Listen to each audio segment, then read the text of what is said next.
Bersyukur kepada Allah, pagi hari ini Allah melembutkan hati kita, Allah meringankan langkah kita, dan Allah memberikan kesempatan kepada bunda semua untuk bisa hadir di masjid yang indah ini. Ini namanya masjid apa? Masya Allah, Masjid As-Sofia. Masya Allah, indah banget. Mudah-mudahan bunda semua seindah masjid ini ya. Apanya kira-kira?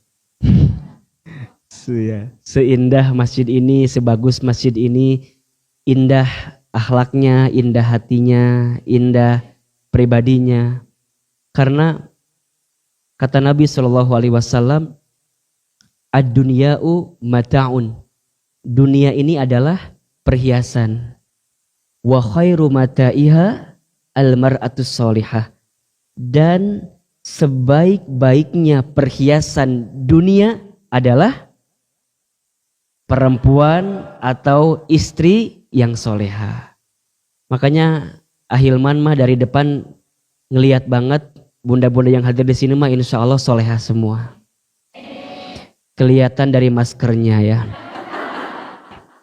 Karena semuanya pakai masker. Ini mohon izin saya melepas masker karena cukup rada engap kalau pakai masker bicaranya agak panjang itu ya. Agar juga pemirsa yang mungkin menyaksikan melalui channel YouTube-nya? Ya, YouTube-nya di media ya, mungkin menyaksikan pagi ini Ahilman juga pakai masker, hanya mohon izin dibuka ya. Baik bunda yang dirahmati Allah, pertama syukur itu penting karena tidak semua orang diberikan kesempatan seperti bunda hari ini. Ada di tempat ini, di komunitas yang baik, di tempat belajar yang baik, bertemu dengan teman-teman yang baik. Itu penting sekali. Karena di antara faktor yang akan mempengaruhi terhadap diri kita adalah lingkungan kita. Dengan siapa kita berteman, dengan siapa kita bersahabat, di mana kita melakukan aktivitas dan dengan siapa orangnya, maka itu akan mempengaruhi sekali seperti apa diri kita. Makanya kata Nabi SAW dalam hadis yang lain, perumpamaan seseorang yang berteman, jika dia berteman dengan teman yang baik, seperti berteman dengan penjual minyak wangi. Dia tidak ikut menjual minyak wanginya, tapi dia akan kecipratan wanginya. Kenapa Ahilman? Karena biasanya kalau penjual minyak wangi mau ngejual minyak wanginya akan suruh nyobain dulu. Dan biasanya yang di sampingnya yang suruh nyobain. Berarti temannya. Begitupun sebaliknya, seseorang yang berteman dengan teman yang buruk, perumpamaannya seperti orang yang berteman dengan pandai besi. Dia tidak ikut memandai besinya, tapi dia akan kecipratan daripada pandaian besi itu. Setidaknya dia mendengar daripada pandaian besi yang dibuat oleh seorang pandai besi itu. Maka hati-hati ketika kita memilih teman. Hati-hati ketika kita memilih lingkungan. Karena teman atau lingkungan itu bisa merubah keadaan kita. Maka oleh karena itu, carilah teman yang baik. Carilah sahabat yang baik. Carilah lingkungan yang baik. Yang saat bersamanya ada kebaikan-kebaikan yang bisa kita dapatkan. Al-Imam Asy-Syafi'i rahimahullah itu pernah memberikan nasihat kepada kita. Ada 3 ciri teman yang baik. Ada berapa? 3 ciri teman yang baik. Kalau bunda sudah menemukan 3 ciri ini, pegang erat-erat, jaga baik-baik. Kalau sudah menemukannya, pegang erat-erat, jaga baik-baik. Tapi kalau belum bisa menemukannya, maka cari dari sekarang, sebelum terlambat. Sebelum terlambat. Ahilman, apa di antara 3 ciri teman yang baik itu? Pertama, teman yang baik itu cirinya adalah dia yang saat bersamanya membuat kita makin dekat dan taat kepada Allah. Ciri teman yang baik yang pertama adalah dia yang saat bersamanya dekat dengan dirinya, gaul kemana bersama dengannya, membuat kita makin dekat dan taat kepada Allah, itu teman yang baik. Jadi kalau ngelihat dia, bawaannya pengen jadi baik gitu. Adem, tenang, nyaman. Enak lah pokoknya. Dikit-dikit ngingetin kita kepada kebaikan, dikit-dikit ngingetin kita kepada amal soleh. Itu teman yang baik tuh. Teman yang baik. Yang kedua, teman yang baik itu cirinya adalah saat dia bicara, bicaranya hanya mengingatkan kita, menasehati kita, mengajak kita, menyampaikan kepada kita tentang kebaikan-kebaikan yang membuat kita dekat dengan Allah. Jadi yang keluar di lisannya itu adalah kata-kata yang baik gitu. Dikit-dikit ngajak, bun ngaji yuk, bun ikut kelas tahsin yuk, bun ikut taklim yuk, bun udah jadwal waktu sholat kita sholat yuk gitu. Jadi kalau bicara sama dia tuh gak ada ngegosip, gak ada ngegibah, gak ada ngomongin orang lain, gak ada. Kalau ada dikit-dikit lah gitu. Setelah itu taubat lagi gitu. Jadi kalau ada teman kita yang ngajakin ngomongin orang gitu ya, dia akan bilang, "Shh, bun, ulah, engkewe."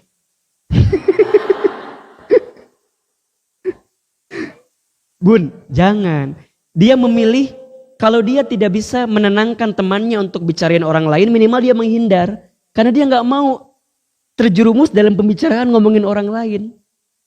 Bun, ulah atuh, kita juga ada banyak aibnya. Kita juga ada banyak dosanya. Yang membedakan hanya Allah aja tutupi dosa-dosa kita. Jadi bicaranya ngajak, jadi dikit-dikit tuh ngingetin gitu. Nah itu teman yang baik. Nah yang ketiga, ciri teman yang baik itu tentu adalah dia yang hadir bersama kita saat suka maupun duka. Saat dekat maupun jauh. Ketika dekat, hadirnya menolong kita, membantu kita. Saat jauh, hadirnya mendoakan kita. Saat kita bahagia, dia bersama dengan kita. Saat kita susah, dia bersama dengan kita. Saat kita dekat dengan dirinya, dia selalu hadir membantu kita. Saat kita jauh pun, dia hadir mendoakan kita. Maka ada istilah jauh di mata, dekat di doa. Meni apa? Itu soundtrack lagu. Gitu. Nah, jika sudah menemukan 3 ciri teman terbaik itu, pegang erat-erat, jaga baik-baik. Kalau kehadiran as-sakinah, kalau kehadiran kita di majelis taklim as-sakinah bisa menghadirkan 3 hal itu, maka Ahilman dari hati yang paling dalam memohon kepada bunda sekalian, pegang erat-erat, jaga baik-baik. Doakan, kuatkan, bersamai setiap langkah kehidupan kita. Karena mohon maaf, mendapatkan teman yang baik itu susah daripada mendapatkan teman yang kurang baik atau yang tidak baik. Lebih baik punya teman baik, jumlahnya sedikit gak masalah. Dibandingkan kita punya teman yang banyak, tapi teman yang banyak itu tidak satu pun di antara mereka yang membuat kita makin dekat dan taat kepada Allah. Maka jangan mudah memutuskan silaturahim dengan teman-teman yang soleh. Jangan mudah melepaskan diri dari komunitas yang soleh. Jangan mudah melepaskan diri dari satu perkumpulan yang baik. Karena kita tidak punya kepastian apakah akan mendapatkan lagi atau tidak gitu loh. Tapi kan Ustadz, saya ada di sana malah banyakkan sakit hati misalnya. Saya ada di sana malah banyakkan gak enaknya dan segala macam. Boleh jadi bukan kesalahan orang lainnya atau bukan kesalahan temannya, tapi kesalahan kitanya. Makanya kalau kita berteman dengan teman yang baik itu harus banyak ngalah, harus nurunin ego, harus nurunin sesuatu yang barangkali membuat kita muncul nafsu-nafsu yang kurang baik gitu. Karena mau tidak mau, perhatikan, ada satu ayat dalam Al-Quran di surat Az-Zukhruf ayat 67. Ya. Surat Az-Zukhruf ayat 67. Kata Allah Subhanahu wa taala, al-akhillau yauma idim ba'duhum li ba'din aduwwun ilal muttaqin. Akan ada satu hari ketika nanti hari kiamat di akhirat, teman akrab, teman yang dekat, yang biasa bareng di dunia itu, mereka akan menjadi aduun, mereka akan menjadi musuh. Illal muttaqin, kecuali mereka yang bersahabat, kecuali mereka yang berteman, kecuali mereka yang bersama, al-muttaqin, dalam ketakwaan di hadapan Allah Subhanahu wa taala. Jadi kalau sekarang Bunda punya banyak teman, Bunda punya banyak sahabat, Bunda punya banyak lingkungan, tapi di antara sahabat, teman, lingkungan itu tidak membuat Bunda makin dekat dengan Allah, na'udzubillahi min dzalik. Nanti mereka jadi musuh. Mereka jadi musuh. Maka oleh karena itu, kalau kita berteman dengan siapapun, optimalkan, maksimalkan, setidaknya kita bisa menjadi perantara kebaikan untuk dirinya. Misal, dia bukan orang baik, dia belum baik, berteman dengan kita. Kalau kita kuat, ilmunya ada, kita yakin, maka kehadiran kita harus menjadi energi penyemangat untuk dirinya agar menjadi baik dalam kehidupan. Dan Bunda jangan pernah menyerah kalau ngajak orang lain. Bunda jangan pernah berhenti kalau ingin menyampaikan kebaikan kepada orang lain. Karena kita nggak pernah tahu di titik kapan orang yang kita ajak itu akan mendapatkan kebaikan. Boleh jadi hari ini diajak baik belum. Hari ini Bunda menyampaikan belum mau. Tapi kita nggak pernah tahu. Karena ingat ya, tugas kita hanyalah menyampaikan, mengajak, menasehati, mengingatkan, mempengaruhi. Tapi merubah orang lain bukan tugas kita.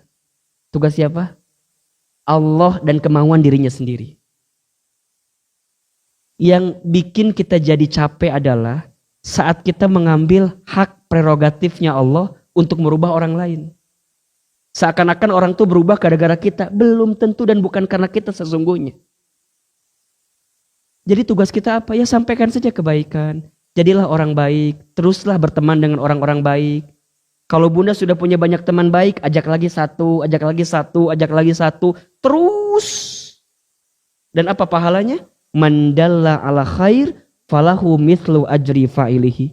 Barang siapa yang mengajak kepada kebaikan, sampai ada orang yang berbuat baik karena ajakan kebaikan yang kita ajak, maka Bunda yang mengajak kebaikan itu mendapatkan pahala yang sama sebagaimana orang yang berbuat baik karena ajakan kebaikan kita. Masya Allah. Jadi kalau sekarang Bunda ngaji nih, bikin story. Contoh, bikin story bikin story itu jangan hanya ingin di like, jangan ingin di mention, jangan Cik Ida ngaji ya Allah. Jangan. Itu mah terpenting Bunda. Terpenting Bunda disebut ngaji kubatur. Terpenting orang lain mention kita kalau kita ngaji. Itu penting. Kalau Bunda sekarang ambil story, ada kebaikan di situ, Bunda share. Bunda nggak usah lihat yang like berapa, ya nggak usah. Yang komen berapa, ya nggak usah. Kalau sejam nggak ada yang komen, jangan mikir, jangan. Nanya nggak ada yang komen, apa ada yang kurang gitu dengan jilbab aku gitu? Jangan. Itu mah serahin aja, itu mah udah ngalir aja gitu. Bunda mikirnya ya Allah, kalau aku update status, bikin story, ada kebaikan di situ, barangkali ada orang yang baca status saya, kemudian dia jadi termotivasi. Ya Allah, Cik Ida ge ngaji, coba. Makanya aku nggak ngaji gitu. Teh sesuatu yang Masya Allah. Kemudian pekan depan terbersit orang yang baca story itu. Terbersit ingin ngaji. Termotivasi ingin ngaji.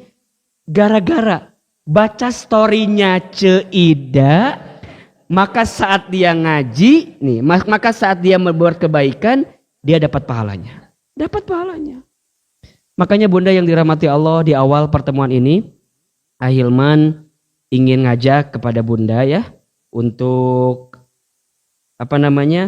untuk terus jangan pernah berhenti berbuat baik, jangan pernah berhenti berteman dengan orang-orang baik, dan jangan pernah berhenti menjadi orang baik. Kenapa? Karena kita tidak pernah tahu di titik mana Allah akan mengakhirkan kehidupan kita. Makanya di antara nasihat yang paling indah dalam kehidupan kita itu adalah nasihat tentang zikrul maut ya, mengingatkan kematian. Kalau bunda lagi futur, kalau bunda lagi lemah, lagi down, kemudian bunda ingin bangkit lagi, menemukan titik cahaya dari keterpurukan kita, ingat kematian. Kalau bunda rajin tahajud misalnya, kemudian down, bunda ingat ketika bangun di sepertiga malam, buru-buru ambil air wudu. Karena kita nggak pernah tahu, boleh jadi itu kesempatan tahajud terakhir kita di hadapan Allah Subhanahu wa taala. Kalau sekarang bunda diberikan kesempatan belajar tahsin, belajar Al-Quran. Bunda ngerasa, Ustadz gimana ya? Aku tidak udah tua atuh. Malu. Maknya ngeskolot kia latihan tahsin. Asa jadi budak nu kamari Ustadz. Kumahanya Ustadz. Malu Ustadz dan segala macamnya. Bunda jangan malu bun. Lebih baik terlambat daripada tidak sama sekali. Catat status tuh. Lebih baik apa? Terlambat daripada tidak sama sekali. Karena bacaan Quran kita itu menentukan level kita nanti di surga bunda. Menentukan syafaat kita nanti, pertolongan kita nanti di surga. Dalam kehidupan kita nanti di akhirat. Kata Nabi SAW, Iqra'ul Quran, fa innahu ya'ti yaumal qiyamah syafi'an li ashabi. Bacalah Al-Quran. Karena bacaan Al-Quran kita itulah akan menjadi syafaat ketika nanti hari kiamat. Makanya bunda jangan malu, jangan takut, jangan kemudian gara-gara digenggerehkeun ku batur. Tahu digenggerehkeun? Di apa namanya? Maknya geus kolot, belajar ngaji. Teu naon. Terus naon masalahna? Ngongkosan teu, mayar gen teu. Bener tuh kira-kira? Udah we bunda set berangkat ngaji naik motor. Bun kemana? Ini mau ikutkan kelas tahsin. Bun, ayeuna mah lain mikiran kelas tahsin. Tak ikatan cinta. Geus episode sabaraha coba. Ya Allah bun. Ya Allah. Bunda, kalau ada orang yang ngegenggerehkeun, kalau ada orang yang ngetawain kita, kalau ada orang yang ngebully kita, jangan didengar. Jangan kemudian, sih, tapi tenan naon kan, engke bejakannya ke akunya. Udah berapa episode ikatan cinta teh? Atuh bun, nggak apa-apa, digenggerekeun, diketawain, dicemooh, nggak masalah. Karena pada akhirnya yang akan bertanggung jawab dengan diri kita itu adalah diri kita sendiri. Betul tidak? Sebelum terlambat, sebelum bunda diakhirkan dalam kehidupan dunia ini, maka istilah kehidupan dunia ini dengan kebaikan terus. Kebaikan terus. Jangan pernah berhenti berbuat baik. Agar kemudian saat nanti kita panen, hasilnya kebaikan. Kan dunia ini tempat nanem. Akhirat tempat panen. Kalau bunda ingin dapat panen yang baik, nanam kudu yang baik. Kalau bunda sekarang lagi nanam, ya selama hidup di dunia, maka hadirkan kebaikan-kebaikan. Mudah-mudahan ya, bunda semua diistiqomahkan oleh Allah ya. Kalau bunda lagi down, ingat apa? Ingat kematian. Kalau bunda lagi futur, lagi ngerasa lelah, lagi ngerasa capek, lagi ngerasa aduh ya Allah meni haroream kieu berangkat ngaji teh ya Allah. Langsung ingat, ya Allah. Sieun kaburu maut udah berangkat. Bunda, kalau bunda berangkat ke taklim, berangkat ngaji, belajar menuntut ilmu, Allahu Akbar. Barang siapa yang keluar dari rumahnya untuk menuntut ilmunya Allah, kemudian nanti dia pulang ke rumahnya, maka dia mendapatkan pahala jihad fi sabilillah. Disebutkan dalam keterangan lain, kalau ada seseorang yang barangkali dia pernah banyak berbuat dosa dalam kehidupannya, kemudian dia berangkat ke taklim, tapi di perjalanan, kemudian ajal menjemputnya. Bayangkan bunda, kalau bunda punya banyak dosa, punya banyak masa lalu, kemudian bunda ingin merubah jadi orang baik, Kemudian bunda belajar. Dan qadarullah di perjalanan bunda diwafatkan oleh Allah. Maka saat bunda melangkah berjalan ke tempat majelis ilmu itu, maka dosa-dosa bunda digugurkan oleh Allah Subhanahu wa taala. Coba bayangkan. Tapi ulah ngahajakeun. Dah yang maut di jalan nabrakun jeger. Itu salah. Cek ahilman oke, pokoknya orang kudu kecelakaan di jalan. Beh maut gitu kan. Jangan. Bukan itu. Jadi salah tafsir kan. Jangan. Tapi yang berjuang, yang lelah. Makanya di antara lelah yang disukai Allah itu salah satunya adalah lelah dalam menuntut ilmu. Di antara lelah, kan ada 8 lelah ya, nanti kita bahas.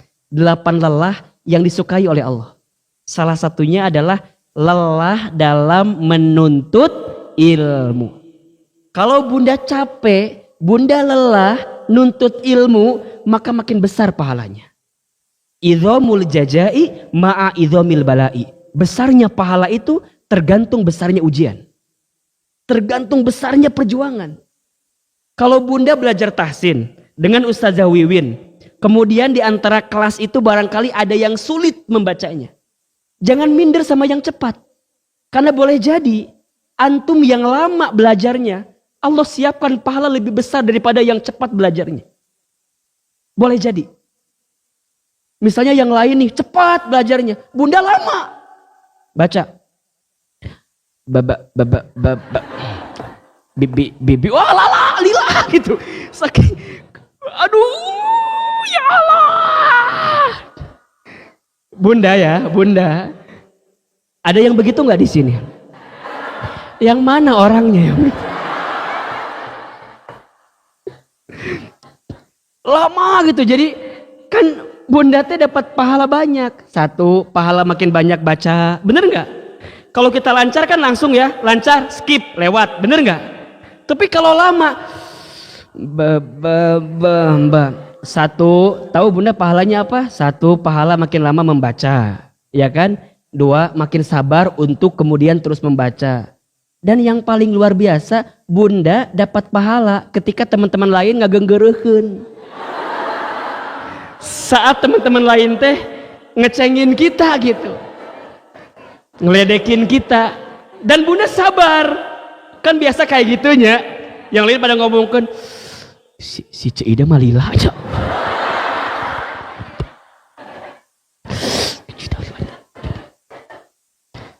Jadi ce naon, kita mah sejam teh beak ku Ceida sorangan.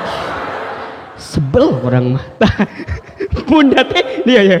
Bunda teh sadar. Saat bunda belajar ngaji, belajarnya lama, ada yang ledekin bunda. Bunda teh sadar, ada yang ngomongin bunda. Tapi bunda teh sabar, tenang, ridho diomongin. Teh pahalanya banyak. Jadi kalem we. Di sini begini apa enggak? Ya Allah. Ece, kita mah belajar tahsin teh buang-buang waktunya. Kumaha gitu, da sajam teh beak ku Ceida we, sorangan. Mun sorangan kita teh naon da? Aku mah belajar cuma 1 menit lewat. Coba bayangkan, Ceida mah 40 menit kok sorangan coba. Dak lama-lama tuh keheul urang teh. Tah, puntennya, punten. Nu jadi Ceida mikir. Aduh ya Allah. Punten ya yang jadi Ceida ini pada Ahilman memang biasa begitu ya. Jadi kalau yang pertama ikut kajian sama Ahilman pasti naon Ceida siapa sih gitu ya. Kan biasa kita mahnya sampai pada akhirnya bunda akan tahu siapa Ceida yang sebenarnya. Kenapa si Ahilman teh ngomongnya Ceida wae? Ada memori apa sih dengan Ceida gitu. Gitu bunda. Insya Allah. Aduh, ini teh apa sih tema judul kita sih jadi kemana-mana.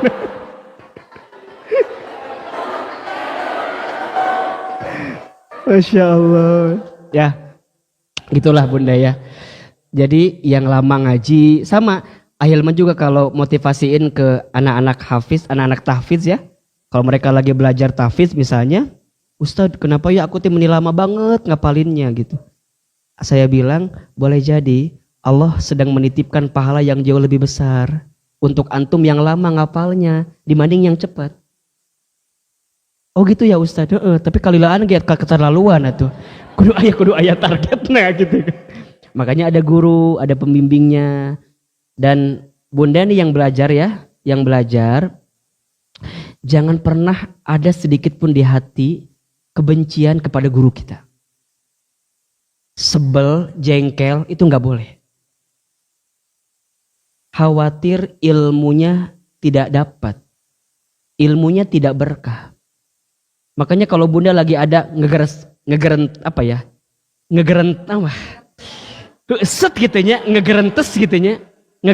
kesel gitu, sebel, jengkel, gitu ya, diulangi wae, nggak boleh jengkel. Justru harusnya makin sayang sama guru yang cerewet, makin sayang sama guru yang belum benar, teruskan, belum benar, perbaiki, tanda dia sayang sama kita. Jangan sedikit pun ada rasa jengkel dan sebel sama guru kita. Salah wae orang teh. Salah wae. Suka mual ngaji. Sok. Kan ini makan manusiawinya. Kadang kan Bunda punten. Kan biasanya kalau kita belajar tahsin itu kan pakai halako gitu ya. Bunda dites, yang lain nggak dengerin kan. Sebagai manusia biasa kan kita tuh pasti ada gengsinya, bener nggak?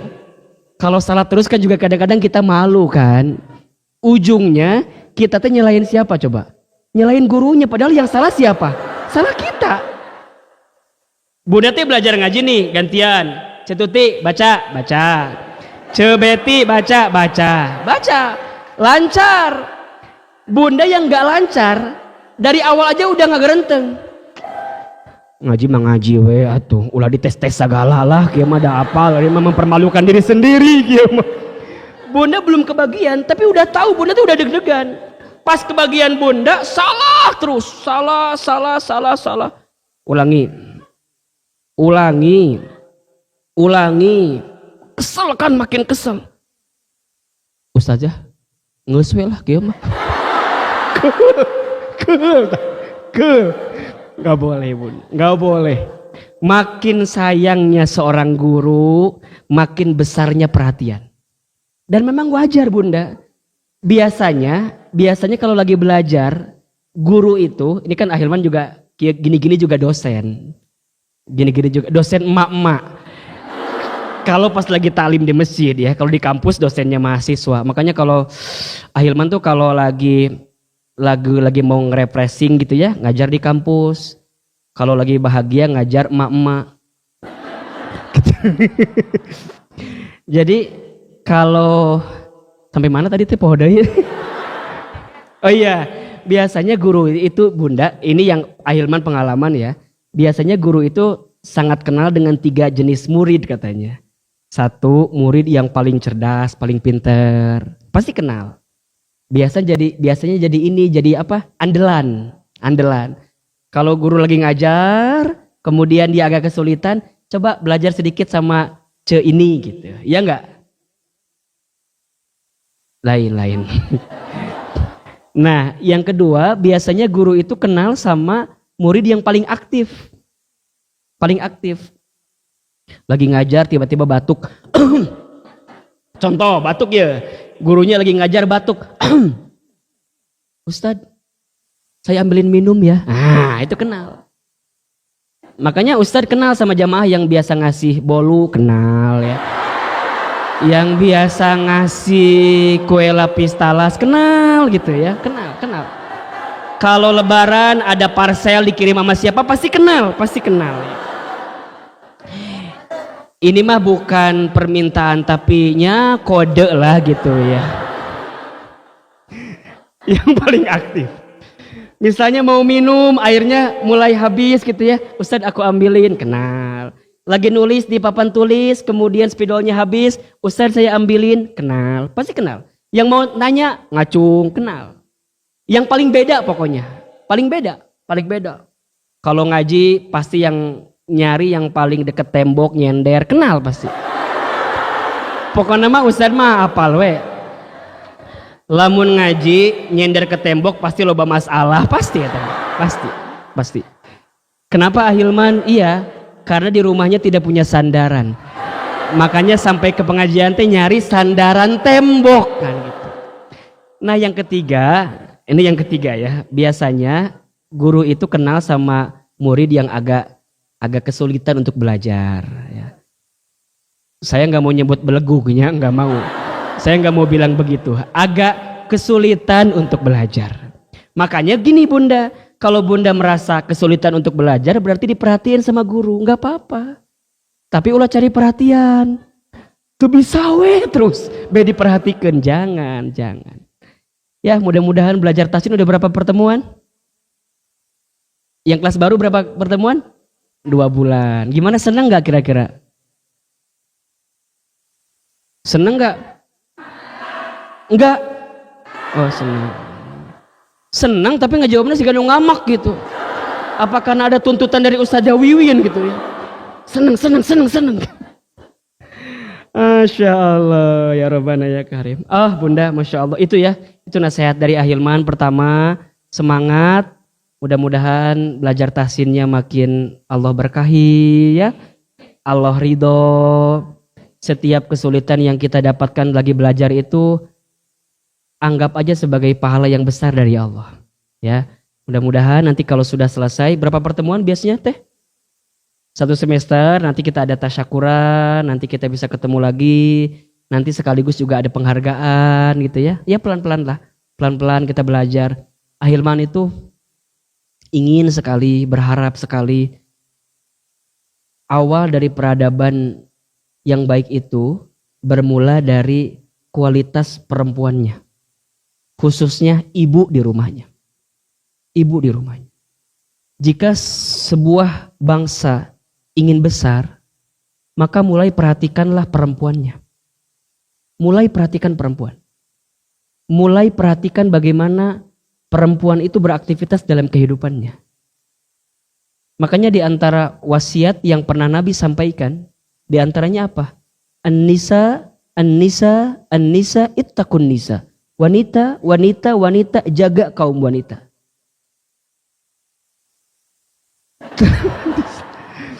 Gitu, jaga kaum wanita. Jaga kaum wanita. Karena seseorang bisa sukses, bisa berhasil biasanya karena di sampingnya, di belakangnya ada sosok perempuan, sosok wanita. Tapi na'udzubillahi min dzalik, seseorang juga bisa jatuh, seseorang bisa tergelincir, seseorang juga bisa melakukan sesuatu yang salah dalam hidupnya. Boleh jadi faktornya karena perempuan, karena wanita. Terutama mungkin untuk laki-laki dalam hal ini. Ini juga nasihat untuk Ahilman gitu. Doakannya, doain biar enggak tergelincir ya. Doain apa? Doain biar enggak tergelincir, ya biar enggak hilap melakukan sebuah kesalahan gitu ya. Untungnya Ahilman teh gaulnya sama nenek-nenek kini ya, jadi aman lah gitu, enggak terlalu riskan lah insyaallah ya. Mudah-mudahan. Gitulah, pokoknya doakan, saling nguatin. Bunda juga sama. Saat jadi perempuan tuh harus menjadi perempuan yang memang bisa menjaga peradaban sebuah bangsa gitu. Saat Bunda menjadi seorang perempuan belum menikah, jadilah perempuan yang baik. Ya, jadilah perempuan yang mau belajar agama dengan baik. Menjaga diri, menjaga kehormatan, menjaga aurat kita. Saat Bunda nanti menikah, saat menjadi seorang istri, belajarlah menjadi istri yang dicintai oleh suaminya. Disebutkan dalam hadis ada 3 ciri istri yang baik itu kan ya. 1, ketika dipandang oleh suaminya menyenangkan mata suaminya. Bunda kalau dandan, kalau berpenampilan cantik, harus menjadi paling cantik di depan suaminya. Bukan depan suami orang lain. Pas di rumah harus punya waktu-waktu khusus yang membuat pandangan suami menjadi lebih bahagia ketika melihat kita. Karena itu ciri istri yang baik. Halo, jelas nggak? Yang di rumahnya pakai daster bolong wae, cobalah evaluasi ya. Tapi kalau suami aku senangnya gitu gimana Ustadz? Ya nggak masalah. Catatan suaminya senang, suaminya suka.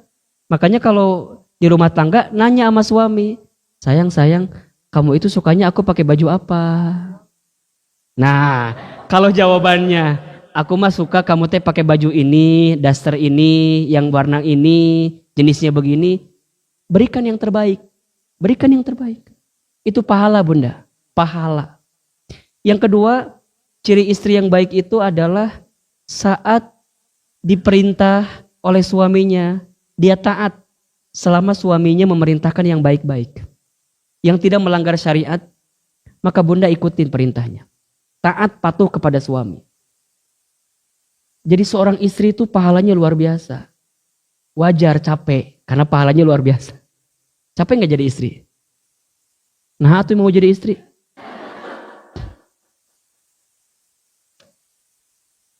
Kok darulo, meni asa penyesal gitu. Jadi istri itu pahalanya besar Bunda, besar. Makanya ada yang bilang katanya Ustadz, istri itu jam kerjanya dari terbit matahari sampai terbenam mata suami ya. Panjang gitu, nggak apa-apa Bunda, karena pahalanya besar. Yang ketiga istri yang baik adalah istri yang tidak menyelisihi suaminya, baik dari hartanya dan juga kehormatannya. Bunda pandai jaga aib suami, Bunda pandai jaga kehormatan suami. Suami kita kurang, suami kita banyak kekelemahannya, tapi jangan diumbar di sosial media. Jangan diumbar kepada orang lain. Tetap keep di kita. Suami kita barangkali kurang ngasih nafkahnya, jangan diumbar ke orang lain, di keep di kita. Karena ingat, suami itu adalah kehormatan bagi kita dan kita adalah bajunya bagi suami. Sehingga kita harus menjaga itu semua. Terima apa yang suami berikan. Barangkali suami sudah memberikan yang terbaik dalam kacamata dia. Tapi Ustadz, manya kieu-kieu wae suami teh. Di awal nikah 1 juta we nepi ka ayeuna. Bunda, kalau suami belum mencukupi apa yang kita butuhkan, itu kembali kepada suami. Tapi sikap menerima itu menjadi kebaikan untuk kita. Saya ulang ya. Kalau suami kurang ngasih nafkah ke kita, itu urusan suami kita dengan Allah. Tapi urusan kita apa? Nerima. Urusan kita apa? Ridho dengan apa yang suami kita berikan. Boleh jadi, secara dunia mungkin kurang. Tapi Bunda disiapkan pahala yang berlipat ganda karena ridho, karena nerima dari apa yang suami diberikan kepada kita. Ustadz, tapi kan harus setimpal dong. Maknya, aku begini, suami aku... Nggak ada urusan itu Bunda. Setimpal itu urusan dunia. Tapi urusan akhirat Allah lebih tahu mana yang terbaik untuk kita. Contoh misalnya. Bunda kalau keluar rumah harus izin sama suami. Setuju nggak? Betul tidak? Suami kalau keluar rumah nggak harus izin sama Bunda. Tuh kan? Nggak mau Ustadz. Tapi ini syariat kan? Boleh nggak suami keluar rumah nggak izin sama Bunda? Boleh nggak? Boleh. Tapi kan gak adil Ustadz. Misalnya gitu Bunda jawabnya. Kok Bunda jawabannya begitu? Kok kan gak adil, masa aku keluar rumah harus izin, suami aku keluar rumah gak harus izin. Memang aturan syariatnya begitu. Seorang suami boleh gak izin kepada istrinya. Tapi istri harus izin kepada suaminya. Karena kenapa? Sisi lain yang harus Bunda ketahui adalah kalau seorang istri berbuat salah, berbuat dosa, berbuat maksiat, maka suaminya ikut menanggung dosanya. Tapi kalau suami berbuat dosa, istri nggak nanggung dosanya. Adil nggak? Adil nggak? Sok, masih ada nggak yang nuntut, yang ngasih tuntutan? Ustadz, kenapa aku harus izin? Suami aku nggak harus izin kalau keluar rumah. Karena jadi suami itu berat tanggung jawabnya. Berat. Ustadz, gimana kalau suami udah ngingetin sama istrinya tapi istrinya nggak mau? Itu lain lagi. Tapi kalau Bunda berbuat dosa, berbuat maksiat, dan suami nggak ngingetin Bunda, dosanya sama, dapat dosanya. Makanya jadi suami itu tanggung jawabnya berat, berat. Makanya Bunda ulah nyusahin suami. Keur mah berat tanggung jawabna. Ditambah deui ku bunda masalahna. Ya Allah, bunda teh meuni tega-tega teuing. Coba tatap atuh suami teh. Karunya. Suami mah bebannya nggak sampai di dunia saja, sampai di akhirat. Makanya ini penting ya para ayah, para suami. Nasihati istrimu, bimbing istrimu, jaga istrimu. Kalau istrimu nggak nurut, itu biarkan menjadi urusannya dengan Allah. Tapi tugasmu adalah nasehatin, ngebimbing istri. Tentu dengan cara yang terbaik. Ud'u ila sabili rabbika bil hikmah. Dengan hikmah. Wal mau'izatil hasanah. Dengan pelajaran yang baik. Begitu. Wajadilhum billati hiya ahsan. Jika dia berdebat, jika dia membangkang, ahsan. Kita hadirkan cara-cara yang terbaik untuk menghadapinya. Tuh. Jadi sebenarnya yang harus ikut banyak ngaji teh istri atau laki-laki sebenarnya? Istri atau suami sebenarnya? Suami istri. Makanya kalau bunda habis ngaji teh ilmunya dicatat, di-share sama suami. Jelas tidak? Sok itu enggak kira-kira kita? Bunda kalau habis ngaji nih, dapat catatan, dapat ilmu, di-share sama suami. Pas mau tidur, ngobrol. Ayah, ya apa? Tadi bunda ikut ngaji. Sama siapa? Sama Ahilman. Naon materinya? Materi teh, ayah kudu jadi suami yang baik. Bunda mah kadang-kadang menyampaikan mana yang menguntungkan bagi kita. Yang merugikan mah gak mau. Sing jelas bunda. Karena Ustadz Hilman sekarang jadi tersangka nih. Tersangka apa? Ustadz Hilman mah ustadznya ibu-ibu cenah. Pro-nya ke ibu-ibu padahal kan enggak. Nusalah adalah yang motong video pas bagian menguntungkan ibu-ibu saja. Tapi yang menguntungkan bapak-bapak mah kadang-kadang enggak dipotong sama bunda teh. Iya halus ya materinya ya. Ngobrol sama suami.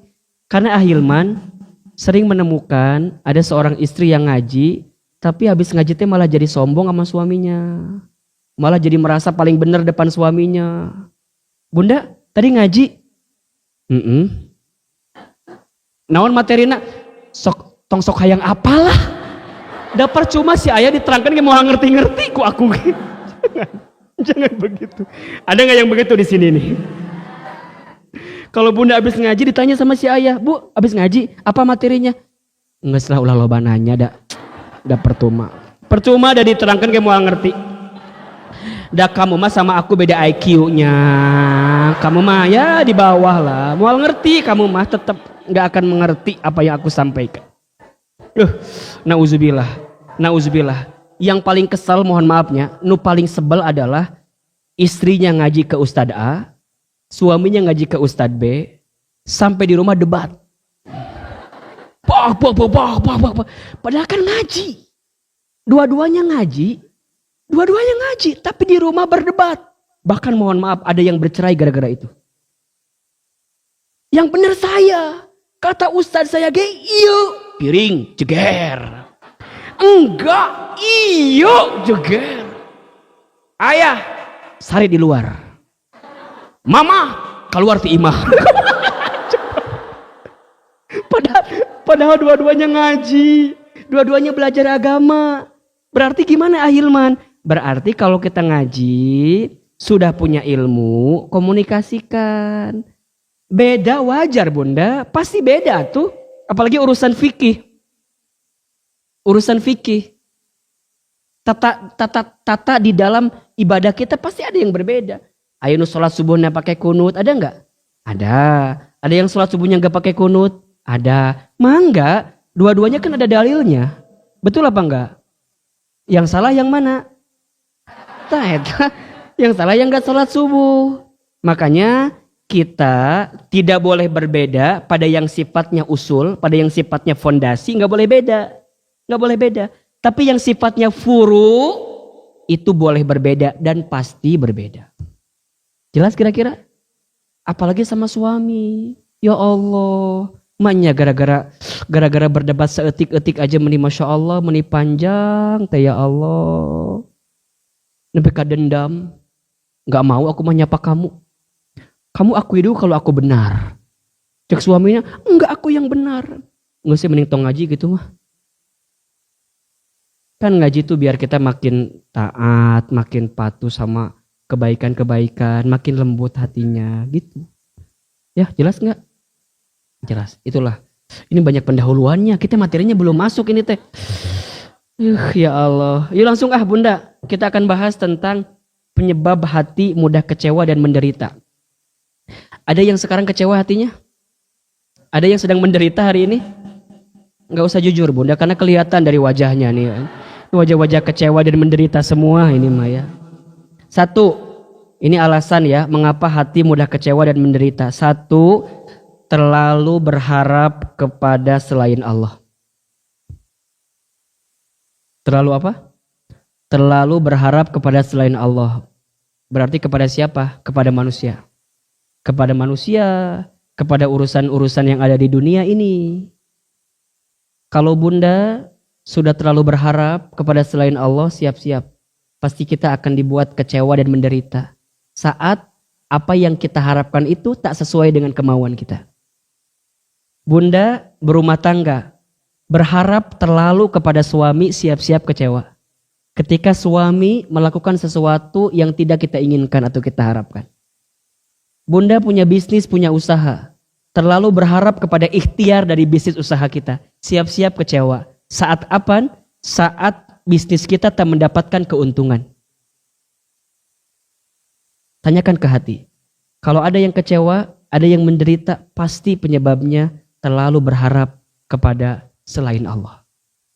Sudah Allah jelaskan dalam Al-Quran. Surat At-Taubah ayat 24. Surat apa? At-Taubah ayat 24. Di ayat ini Allah menyampaikan kepada kita beberapa hal yang seringkali menjadi andalan, yang seringkali kita harapkan bahkan mengalahkan Allah dan Rasulnya. Surat At-Taubah ayat 24. A'udzubillahi minasyaitonirrajim. Bismillahirrahmanirrahim. Kata Allah 24. 24-nya. Tiap kali dapat piring gratis itu namanya. Surat Al-Baqarah ayat 24. Kata Allah Subhanahu At-Taubah. Berarti memperhatikan ya. Sengaja memangnya. Surat At-Taubah ayat 24. A'udzubillahi minasyaitonirrajim. Bismillahirrahmanirrahim. Qul, katakanlah, in kana abaukum, jika adalah bapak-bapak kamu sekalian. Boleh juga kita artikan jika orang tua kamu sekalian. Wa abnaukum, dan anak-anak kamu sekalian, keturunan kamu sekalian. Wa ikhwanukum, dan saudara-saudara kamu sekalian. Wa azwajukum, dan pasangan hidup kamu sekalian. Wa ashiratukum, dan keluarga kamu sekalian. Wa amwalun iqtarabtumuha, dan harta benda yang kalian usahakan. Wa tijaratun tahsyawna kasadaha, dan perniagaan yang kalian khawatirkan kerugiannya. Wa masakinu tardaunaha, dan tempat tinggal yang kalian menyukainya. Ahabba ilaikum, lebih kalian cintai, minallah, daripada Allah, wa rusulihi, dan rasulnya, wa jihadi fi sabilihi, dan jihad di jalannya Allah, fatarabbasu hatta ya'tiyallahu bi amrih, maka kalian tunggulah sampai Allah mendatangkan keputusannya. Wallahu la yahdil qaumal fasikin, dan Allah tidak akan pernah memberi petunjuk kepada orang-orang yang fasik. Kalau Bunda sudah terlalu berharap kepada selain Allah, baik itu yang sifatnya manusia, baik itu yang sifatnya harta benda, baik itu yang sifatnya perniagaan, baik itu yang sifatnya apapun yang kita cintai selain Allah, maka siap-siap kita akan dibuat kecewa dalam kehidupan kita. Itu yang pertama. Yang kedua, penyebab hati mudah kecewa dan menderita adalah terlalu merasa memiliki terhadap apa yang dititipi. Terlalu merasa memiliki terhadap apa yang dititipi. Bunda bisa lihat di surat Al-Baqarah ayat 284. Di ayat ini Allah sampaikan kepada kita bahwa surat Al-Baqarah ayat 284.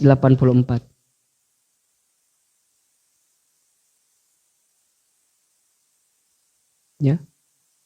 Dalam ayat ini Allah sampaikan bahwa lillahi ma fis samawati wa ma fil ar. Milik Allah lah apa yang di langit dan apa yang di bumi. Wa in tubdu, dan jika kalian menampakkan ma fi anfusikum, apa yang ada di dalam diri atau hati kalian, au tukhfuhu, atau kalian menyembunyikannya, yuhasibukum bihillah, niscaya Allah akan memperhitungkan bagi kalian dengannya. Fayaghfiru liman yasha, maka dialah Allah mengampuni bagi siapa yang Dia kehendaki. Wa yu'adzibu man yasha, dan Dia menyiksa siapa yang Dia kehendaki. Wallahu, dan Allah ala kulli syai'in qadir, atas segala sesuatu yang maha kuasa. Bunda, apapun yang ada dalam kehidupan dunia ini, semua kepunyaan Allah, semua kepemilikannya Allah, dan kita hanya dititipi saja oleh Allah. Bahkan diri kita pun punya Allah. Apa yang Bunda miliki dalam kehidupan? Enggak ada. Yakin gak? Yakin gak? Terus kenapa Bunda sering merasa kecewa, sering merasa gelisah? Karena Bunda merasa memiliki dari apa yang seharusnya hanya sekedar titipan saja dari Allah. Suami kita milik siapa? Milik Allah. Berarti kita cuman apa? Dititipi. Jadi kalau Bunda kehilangan suami gimana? Halo? Halo? Bunda punya suami, Bunda kehilangan suami Bunda. Baik kehilangannya mungkin wafat suami kita, atau barangkali mohon maaf, kita harus berpisah dengan suami kita. Bunda tidak akan stres, tidak akan gelisah. Kenapa? Karena sementara ini hanya dititipi saja oleh Allah. Berarti mumpung Bunda masih dipercaya untuk mendapatkan titipan yang namanya suami itu, maka jaga titipan itu. Jelas? Jangan menyimpan suami di hati kita. Kenapa coba? Nyeri hati. Nyeri hati. Tapi simpan suami di mana? Bukan. Simpanlah suami di buku nikah dah. Memang kita dituliskan takdirnya jodoh dengan suami kita. Dah. Tempatkan di situ. Bunda punya mobil, jangan disimpan di hati mobil teh. Di mana tempatnya? Di garasi. Kenapa jangan nyimpan mobil di hati? Teh cukup Bunda. Kumaha mobil segede alaihim gitu disimpan di sini, nggak cukup. Begitupun juga para suami, jangan simpan istri di hati kita. Berat lah. Karena berat kieu badan gedenya, berat teh. Lepaskan, simpan di buku nikah. Terus gimana Ustadz? Kita nggak boleh jaga. Justru semakin kita mencintai apa yang dititipkan oleh Allah, semakin kita menjaga titipan itu dengan baik. Seorang suami kalau paham jika istrinya adalah titipan bagi dirinya, maka dia akan melindungi, menjaga istrinya untuk tidak berbuat buruk dalam kehidupannya. Dia ingin istrinya terjaga auratnya. Kenapa? Aku nggak mau. Ini titipan dari Allah. Sebelum nanti yang namanya titipan pasti diambil lagi sama yang nitipin sama kita. Dan saat diambil titipannya, yang nitipin nanya sama kita. Selama dititipin kamu ngapain aja dengan titipan aku? Ada yang ngerusak? Ada nggak? Kalau ngerusak, kesel nggak? Sebel nggak? Marah nggak? Marah. Alhamdulillah. Terima kasih sudah nitipin sama saya. Aku sudah jaga. Aku bimbing. Aku benar-benar rawat dengan baik. Dapat pahala. Seneng. Makin kita paham, dititipinnya makin benar cara ngejaga titipan, ditambah lagi. Itulah konsep syukur. Jadi konsep syukur itu dalam ayat Quran disebutkan, jika engkau bersyukur dengan nikmatku maka aku akan tambahkan. Maksudnya apa? Engkau jaga apa yang Allah sudah berikan kepadamu. Kamu tidak akan bisa mendapatkan amanah yang besar kalau kamu tidak mampu menjaga amanah yang kecil. Kamu tidak akan ditambah nikmat yang lebih besar kalau kamu belum bisa menjaga, belum bisa amanah dengan nikmat yang kecil yang Allah berikan. Bunda, kalau ingin makin tiap hari nambah rasa cinta kita kepada suami, maka saat suami dititipkan kepada kita, jaga suami kita. Berikan yang terbaik untuk suami kita. Tapi itu semata-mata sebagai bukti kita menunjukkan ikhtiar terbaik kita kepada yang nitipin suami kita ke kita. Yaitu kepada siapa? Allah. Bunda teh ngelayanin suami bukan karena ingin dipuji sama suami, bukan. Karena bunda tahu ini kewajiban kita di hadapan Allah. Sehingga bunda akan mendapatkan pahala di hadapan Allah. Bunda merasa dititipi sama Allah. Khawatir apa yang sekarang dititipi diambil sama Allah. Kalau udah diambil sama Allah, nangis gak? Sedih gak? Yang disalahin siapa? Suami. Kamu mah bener ya, gak tahu diri. Aku teh kurang cantik apa tuh buat kamu teh? Ngungkit, ngangkatin kita. Boleh jadi yang salah teh bukan suami kita, tapi kita belum mampu menjaga titipan itu. Sama, jadi suami juga kudu nyadar diri gitu. Kalau sudah ada seseorang yang menjaga kita, ngapain mencari yang di luar sana? Betul, cenah sakit, betul. Ya udah.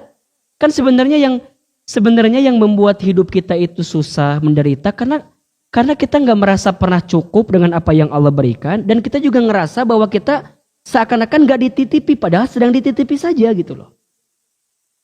Jadi gimana Ahilman? Ya sama-sama sadar aja gitu loh kalau kita semua sedang dititipi saja dalam kehidupan ini. Kalau kehilangan nggak sakit hati. Kalau kemudian bunda merasa ditinggalkan, gak akan kecewa, gak akan menderita. Karena cuman dititipi. Maka rumusnya adalah, jika bunda tidak ingin merasakan kehilangan, jangan pernah merasa memiliki. Catat status hari kedua itu tadi ya. Jika kita tidak ingin pernah merasakan kehilangan, jangan pernah merasa memiliki. Karena sesuatu yang sudah melekat, kalau kita lepas, beratnya luar biasa. Bener gak? Seperti bunda nempel perangko tuh. Nempel perangko di amplop itu. Kalau bunda mau lepas itu perangkonya susah gak kira-kira? Susah. Ujungnya apa yang terjadi? Robek. Kalau bunda sudah melekatkan apa yang dititipi menjadi seolah-olah itu yang kita miliki, saat kita kehilangan itu semua, kita akan tersobek-sobek dengan keadaan itu. Apapun itu. Popularitas, ketenaran, terus pujian-pujian semualah. Kita tuh gak berhak mendapatkan itu. Karena yang berhak punya segalanya adalah Allah. Yang ketiga, yang membuat hati mudah kecewa dan menderita adalah karena jauh dari pertolongan Allah. Jauh dari pertolongan Allah.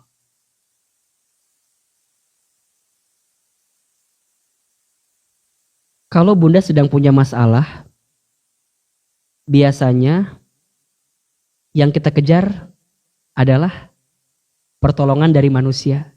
Itu salah bunda. Kalau bunda sedang punya masalah, yang perlu bunda lakukan pertama kali adalah memohon pertolongan Allah. Agar kemudian Allah pun mengarahkan kepada siapa kita harus meminta pertolongan itu. Jangan sibuk nyari orangnya dulu. Tapi sibuk nyari Allah dulu. Datangin Allah dulu. Hamparkan sajadah. Kemudian ambil air wudhu. Bunda sholat 2 rakaat, menengadahkan tangan kepada Allah, memohon kepada Allah, ya Rabb, ya Rabb, ya Rabb, tunjukkan kepada hamba mana jalan terbaik hamba atas semua masalah yang hamba hadapi ini ya Allah. Kalau seandainya hamba harus bertemu dengan manusia, Maka tunjukkan manusia, tunjukkan orang yang bisa meneguhkan kepada hamba jalan terbaik yang engkau inginkan dalam kehidupan hamba. Jadi dituntun sama Allah nanti bunda. Ketemunya dengan siapa? Tapi kalau sedang punya masalah, lagi punya masalah, yang bunda kejar langsung manusia, tidak sedikit orang yang kecewa. Karena manusia yang diharapkan bantuannya ternyata tak bisa membantunya. Ujungnya apa? Kecewa. Ujungnya apa? Menderita. Ujungnya apa? Jadi malu-maluin diri kita sendiri. Contoh, bunda pas jatuh angsuran. Assalamualaikum. Aduh, oi. Kita kan langsung gelisah tuh. Uang gak ada, kondisi gak ada. Gak ada yang bisa bunda berikan untuk bayar hutang. Gimana caranya bunda menghadapi dia? Kumaha coba? Kalau bunda gak minta tolong sama Allah, maka bunda akan dibuat gelisah. Lu gimana ya? Gimana ya? Langsung nyumput di hanap kasur. Mending badan kita proporsional. Kan yang ada marah ngeberatkan diri sorangan. Asup nyempot. Can keluar. Capek bunda. Udah bunda. Kalau bunda tahu hari itu jatuh tempo angsuran dan bunda nggak punya uang, maka di subuh harinya, di sebelum subuhnya, gelar tahajud, sholat subuh, sholat duha, minta sama Allah, ya Rob, berikan hamba kekuatan untuk menghadapi orang yang nagih hutang sama hamba. Assalamualaikum, langsung bunda keluar. Tegar. Waalaikumsalam. Apal gemper, apal. Kan gak punya uang teh ya karena bayaran hutangnya udah jatuh tempo angsuran. Udah. Salah. Bapak siapa ya, Pak ya? Tenang. Bercanda dulu. Ibu, ini sudah jatuh tempo angsuran ini, Bu. Udah 3 bulan Ibu nggak bayar. Bapak, masuk dulu, Pak. Sebelum kita ngomongin hutang, ngomongin dulu ini ada wajib, Pak ya ada ini. Tenang.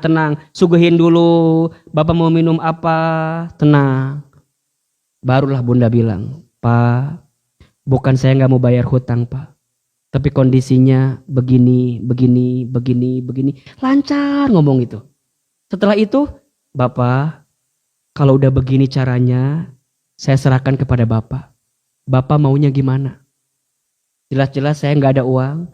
Jelas-jelas saya nggak punya untuk bayar sekarang. Kalau Bapak ada waktu, saya berikan kesempatan untuk menunda pembayarannya. Komunikasi bunda. Hadapi, jangan mundur. Emang kalau mundur tiba-tiba hutang lunas gitu? Ditagih bunda ngumpet hutang lunas? Enggak.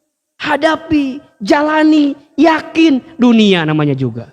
Kalau bunda mundur, makin bermasalah kehidupan kita. Hadapi. Setiap masalah hadapi.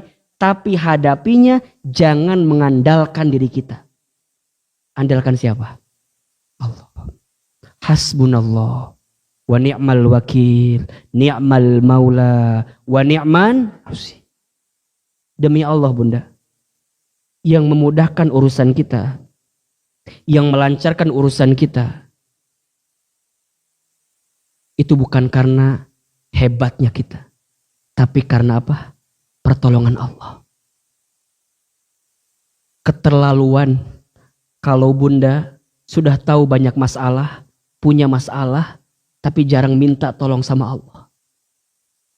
Sehebat apapun kita mentok pasti bunda. Mentok. Makanya Ahilman selalu bilang ya. Kalau ada di antara kita yang sedang ada di titik terendah. Kalau ada di antara kita yang sedang ada di titik terendah dalam hidupnya. Ketahuilah, itulah momentum terbaik untuk bunda mengetuk pintu langit dan benar-benar berserah kepada Allah. Bun, enak banget. Kalau kita sudah hidup itu, kumaha Allah welah.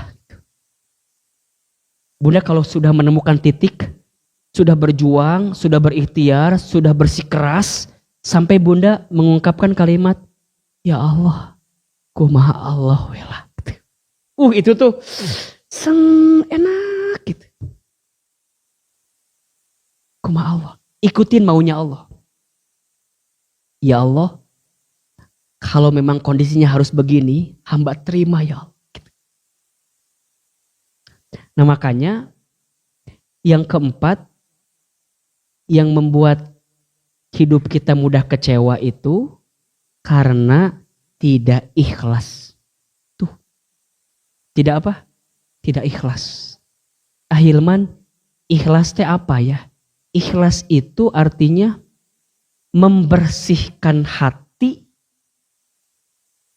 untuk menghilangkan semua hal dalam hidup kita kecuali kita serahkan kepada Allah. Itu ikhlas. Jadi ikhlas itu bersih, ikhlas itu bening, ikhlas itu jernih untuk membersihkan hati kita dari kemelekatan, dari kepemilikan, dari kebergantungan, dari keberharapan kepada apapun kecuali kepada siapa? Allah. Demi Allah, tidak ada yang paling sakit dalam hidup kita kecuali saat bergantung kepada manusia. Saat kita bergantung kepada selain Allah, sakit. Kata Ali bin Abi Thalib, aku sudah bertemu dengan semua kesulitan dalam hidup. Dan tidak ada yang paling sulit dalam hidupku kecuali saat aku bergantung kepada orang lain. Kenapa Bunda kecewa? Kenapa Bunda menderita dalam hidup? Karena tidak ikhlas. Kurang ikhlas. Jadi ujungnya cuma itu masalahnya. Tapi kalau Bunda, Allah maha tahu kok. Allah maha apal kok. Allah mah gak mungkin zolimin saya kok gitu. Jadi yang di mindset kita, yang di hati kita, itu semua keagungan-keagungan Allah. Semua kemuliaan-kemuliaan Allah. Kalau ada yang kurang, bukan Allah yang kurang. Tapi yang kurang siapa? Kita yang kurang. Allah mah gak ada kurangnya. Kita yang kurang. Ahilman, memangnya kita kurang apa? Kurang segala macam kita teh. Kalau dikasih nikmat, kurang syukur. Kalau dikasih ujian, kurang sabar. Kalau beramal, kurang ikhlas. Kalau ada takdir, kurang ridho.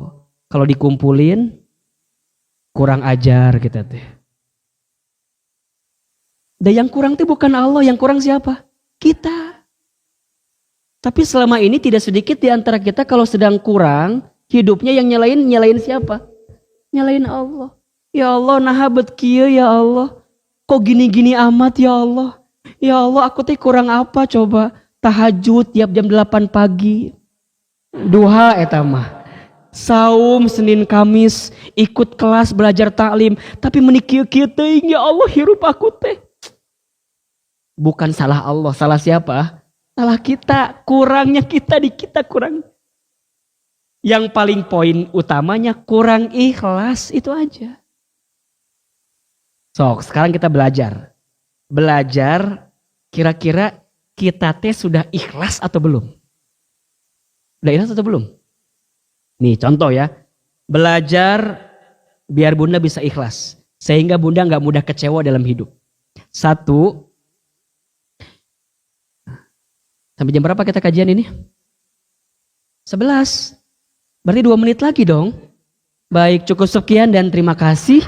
Kajian cukup lah ya, segitu aja dulu ya. Nanti kita bahas di lain kesempatan. Setuju apa enggak? Bunda enggak capek? Yang capek siapa? Ya Allah. Sok biar cepat ya. Ini riyadhah atau latihan biar bisa ikhlas. Biar Bunda belajar ikhlas. 1. Jangan selalu ingin diketahui. Jangan selalu ingin diketahui. Bunda harus belajar untuk menyembunyikan amal yang kita lakukan. Tapi Ustadz, kalau untuk syiar gimana? Silahkan. Kalau untuk syiar silahkan. Tapi yang sifatnya yang umum kira-kira begitu. Tapi kalau yang sunnah, yang apa ya namanya, yang istimewa, yang spesial gitu, dari apa yang kita hadirkan, cobalah untuk menyembunyikan amal itu. Sedekah, kan barangkali Bunda punya apa ya, punya amalan spesial sedekah setiap hari apa gitu, atau jam berapa, sok kalau bisa mah disembunyikan. Tidak harus ingin diketahui oleh orang lain. Cari beberapa amal-amal yang Bunda sembunyikan. Gitu. Tapi kan Ustadz kalau untuk syiar gak masalah. Ya gak masalah. Tapi harus ada yang Bunda sembunyikan. Jangan sampai semua orang tahu. Jangan sampai semua orang ingin tahu apa yang kita lakukan. Jangan. Kudu ada yang kita sembunyikan. Set, bangun misalnya sepertiga malam. Assalamualaikum. Sahabatku. Waktu sepertiga malam, waktu yang mustajab. Yuk bangun. Tunaikan tahajud. Nah. Saredoi orang teh.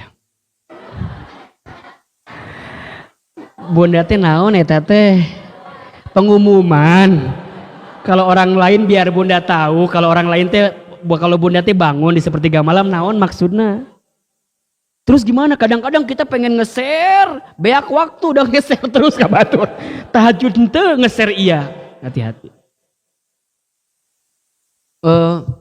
Ustadz Hilman mau bertanya. Iya. Ustadz, waktu tahajud itu jam berapa ya yang paling bagus? Karena Bunda mah tahajudnya sok jam 3 subuh, kadang-kadang jam 2:30. Ya kalau nggak kebangun sih kadang-kadang jam 4 subuh. Nanya atau pengumuman Bunda teh eta teh naon coba? Pertanyaannya apa?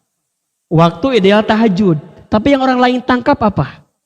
Si Bunda rajin tahajud. Halo, betul tidak? Jadi selama ini teh kita banyak ya diisi dengan acting yang sebenarnya boleh jadi kita sedang memberitahukan diri kita kepada orang lain. Sembunyikan. Ustadz, da Bunda mah alhamdulillah kalau sedekah teh ikhlas.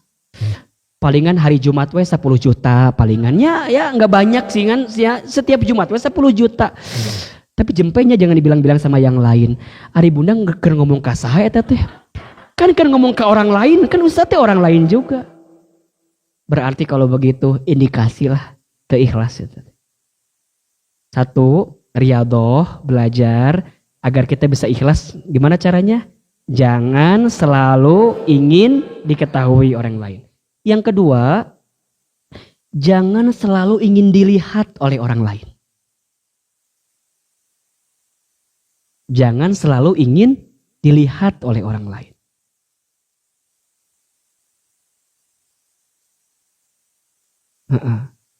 Jangan selalu ingin dilihat oleh orang lain. Gimana cara membedakan ikhlas tidak ikhlasnya? Caranya adalah kalau ketika dilihat makin semangat dan ketika tidak dilihat patah semangat, nggak ikhlas. Ustadz misalnya nih ngajar, kalau jamaahnya banyak, semangat sampai jam 3 subuh. Tapi kalau jamaahnya dikit, Bunda, kita ngaji nggak usah lama-lamanya. Atau udah naon, nggak ada yang hadir lagi saeutik. Kemudian Ustadznya jadi nggak prima gitu, jadi nggak bersemangat. Ustadz Hilman TTI. Misalnya hari ini kan terbatas ya yang hadir hanya beberapa orang. Tapi kudu belajar, tetap memberikan yang terbaik. Dilihat tidak dilihat, dikomen nggak dikomen, di like nggak di like, nggak ada urusan. Karena bagi kita yang paling penting penilaian siapa? Allah. Dilihat meningkat semangat, tidak dilihat patah semangat berarti nggak ikhlas. Allahu Akbar. Allahumma ba'id baini. Banyak orang. Banyak. Kalau banyak bacaannya lain.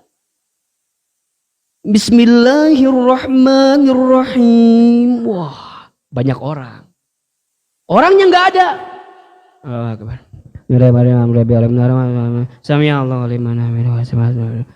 Astagfirullahaladzim. Astagfirullahaladzim. Padahal kan salam saking gak poho coba.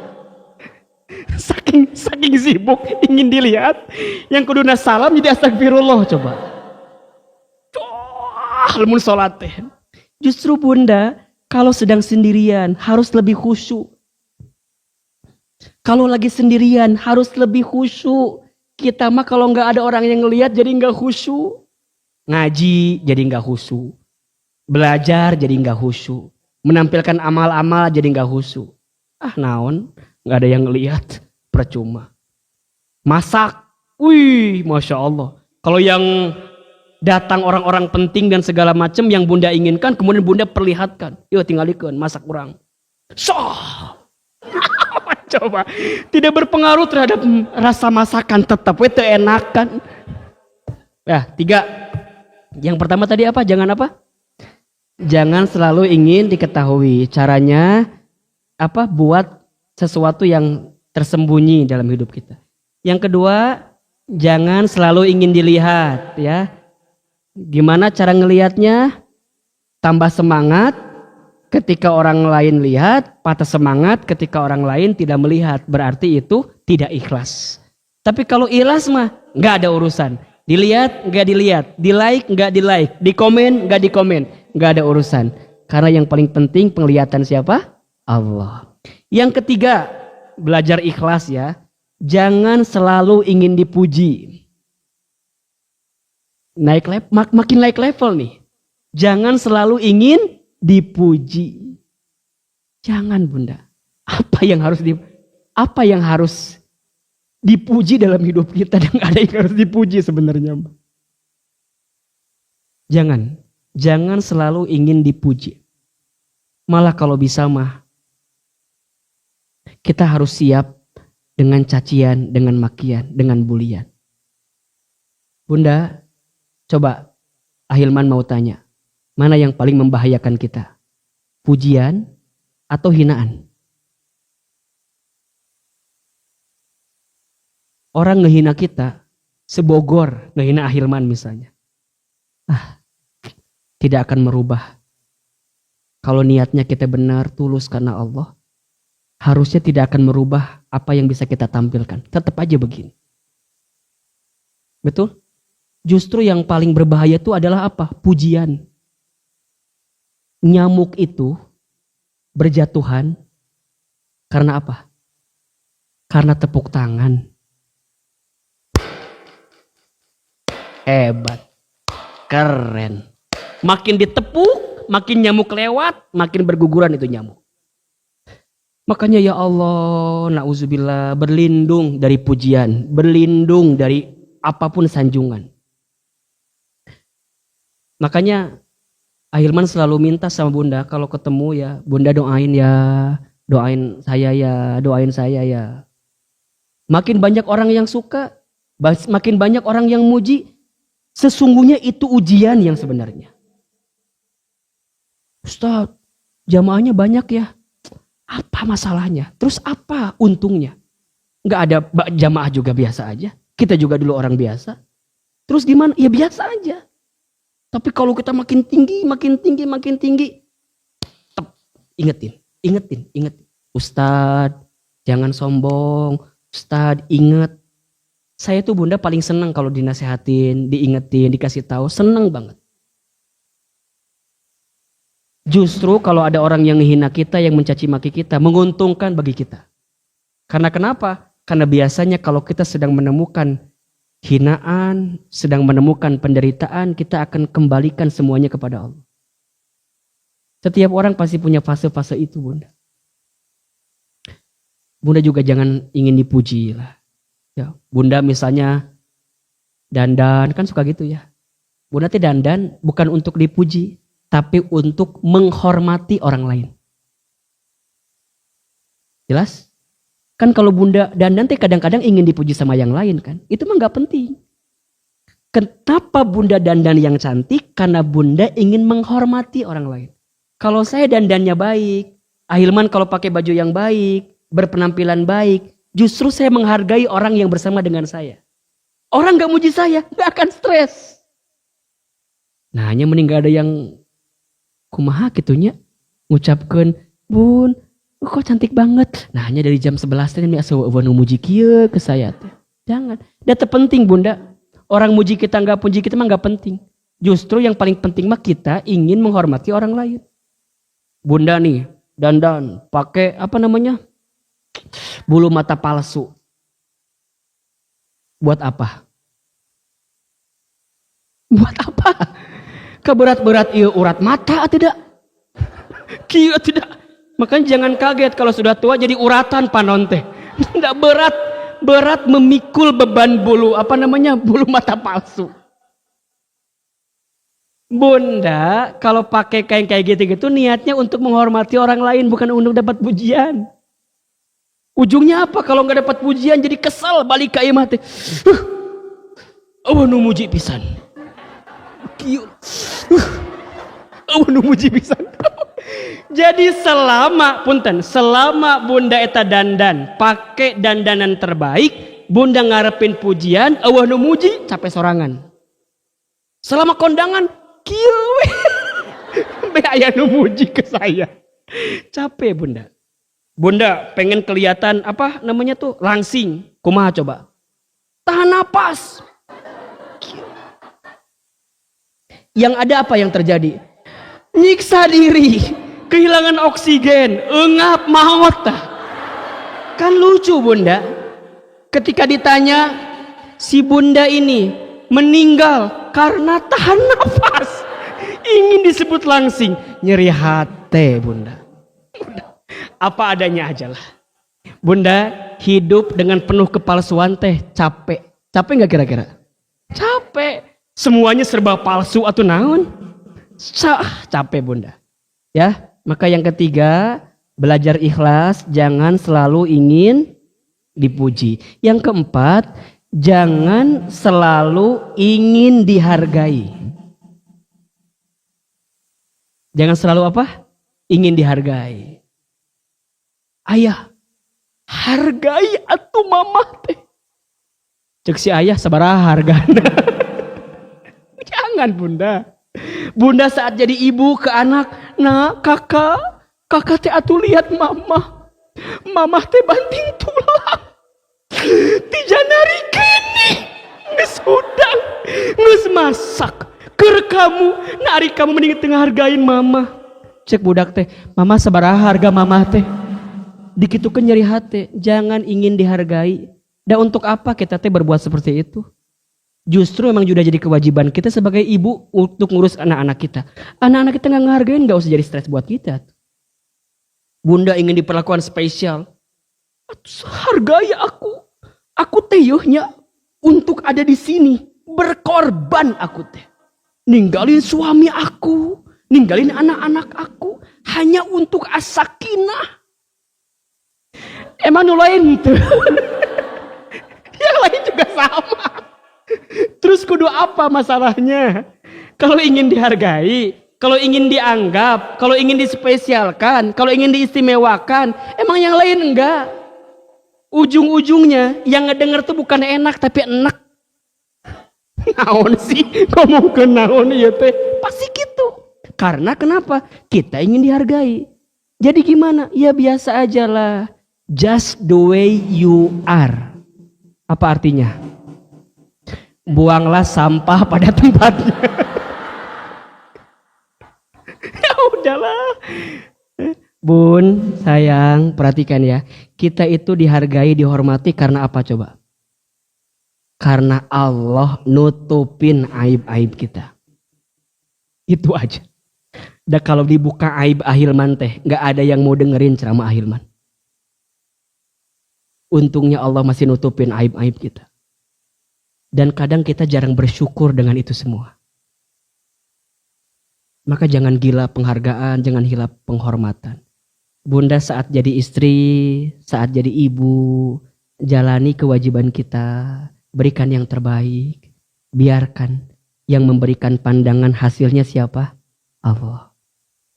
Yang terakhir, agar kita bisa belajar ikhlas adalah jangan selalu ingin dibalas. Jangan selalu ingin dibalas atau mungkin dapat balasan yang sama.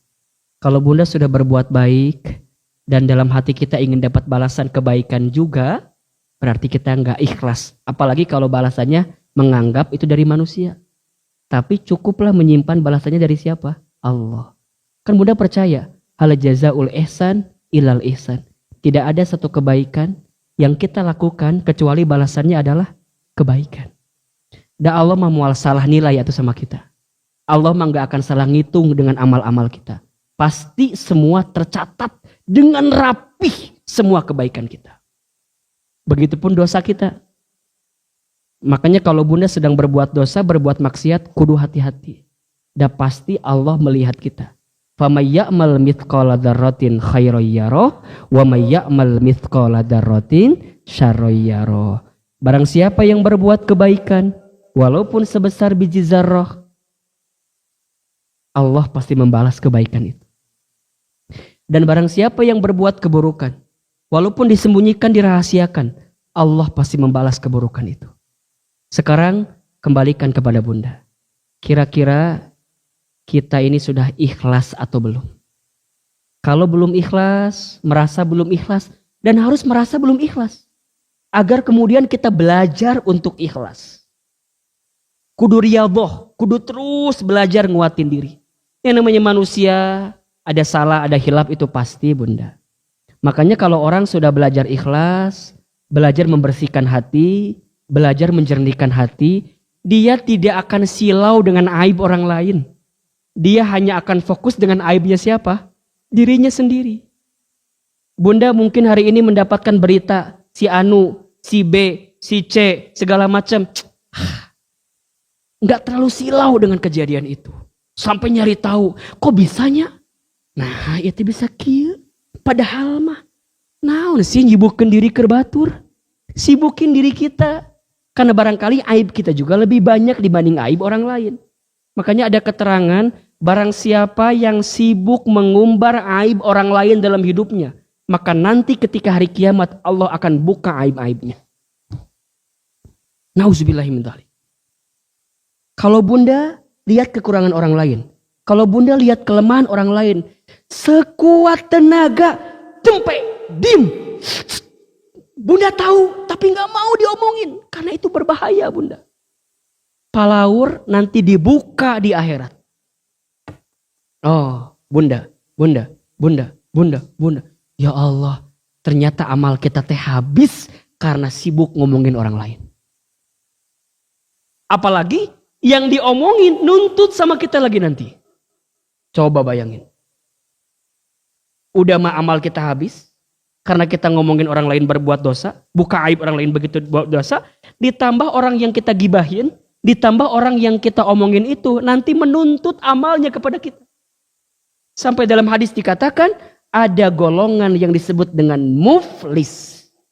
Siapa itu muflis? Apa itu muflis? Muflis itu orang yang bangkrut.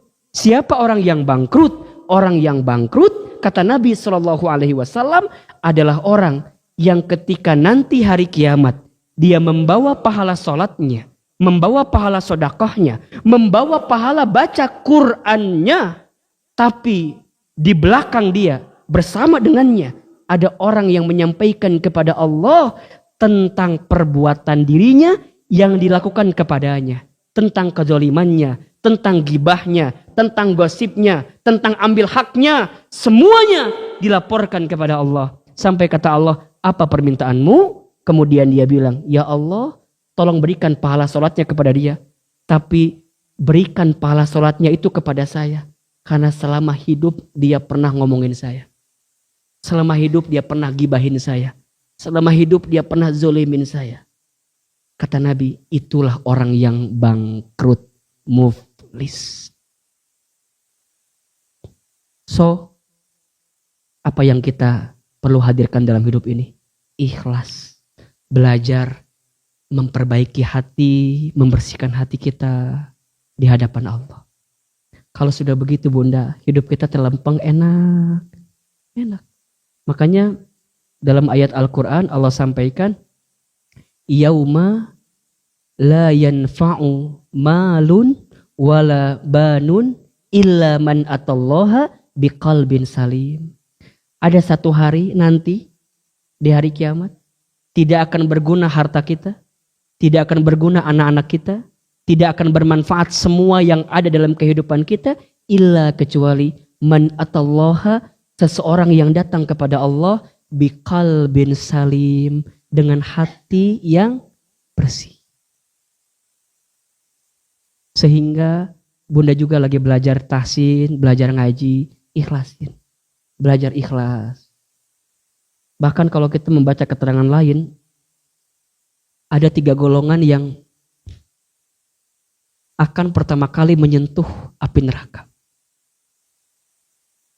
Pertama,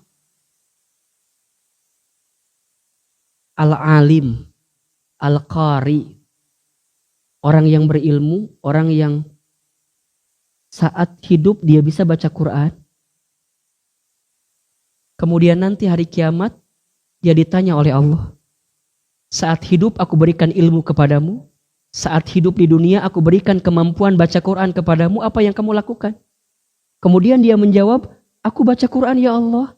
Aku mengajar ya Allah. Aku berdakwah ya Allah dan segala macamnya. Apa niatmu? Kemudian kita menjawab kepada Allah bla bla bla semua kebaikan. Apa kata Allah? Kadzabta, engkau bohong. Aku tahu isi hatimu. Saat engkau ngaji, saat engkau jadi ulama, saat engkau jadi ustadz, engkau hanya ingin dipuji oleh orang lain agar engkau disebut ustadz. Dan selama di dunia engkau dapatkan itu. Selama engkau ngaji, orang lain menangis karena ngajimu. Agar engkau disebut qori yang bagus, qori yang baik. Aku tahu isi hatimu. Kata Allah, masuklah ke dalam api neraka. Menyentuh api neraka. Yang kedua, orang yang dermawan. Yang diberikan harta dalam hidupnya. Kemudian dia bersedekah. Tapi niatnya selama di dunia dia ingin berbagi, ingin memberi, membantu orang lain. Ketika di akhirat, apa kata Allah? Kadzabta, engkau bohong. Engkau hanya ingin disebut sebagai dermawan. Hanya ingin disebut sebagai orang baik. Selama di dunia, engkau dapatkan itu. Kata Allah, masuk ke dalam api neraka. Yang ketiga, mujahid. Orang yang berjihad. Termasuk orang yang beribadah, yang beramal soleh. Saat dia beribadah, beramal soleh, berjihad, hanya ingin dapat pujian dari orang lain. Walaupun ketika nanti di akhirat dia bilang, aku ingin berjuang di jalanmu ya Allah. Aku ingin menjadi orang soleh ya Allah. Apa kata Allah? Kadzabta, engkau bohong. Aku tahu isi hatimu. Engkau berjihad, engkau beribadah, engkau beramal soleh, hanya ingin dipuji oleh orang lain. Dan ingin disebut sebagai mujahid. Dan saat di dunia engkau dapatkan itu. Ini juga teguran untuk Ahilman. Teguran untuk Bunda yang sekarang sedang belajar ngaji. Tapi ingat, jangan kemudian memutuskan harapan kita. Jangan sampai yang di belakang bilang gini, Ustadz, atau berarti mendingan saya ya. Ilmu enggak ada, saya mah aman berarti ya. Ngaji enggak, jihad enggak, dermawan enggak. Jangan begitu. Yang berilmu saja, yang dermawan saja, yang ngaji Quran saja, yang berjihad saja belum tentu diterima, apalagi yang tidak sama sekali. Poinnya adalah ikhlaskan, bersihkan hati. Kalau belajar tahsin biar dapat pahala, niatkan lillahi ta'ala. Inna sholati wa nusuki wa mahyaya wa mamati lillahi rabbil. Yakin, kalau sudah begitu gak akan kecewa. Gak akan menderita. Kalau sekarang Bunda kecewa, kalau sekarang Bunda menderita, baca bab tadi. Biasanya itu jawaban. Barakallahu fikum. Mudah-mudahan bermanfaat.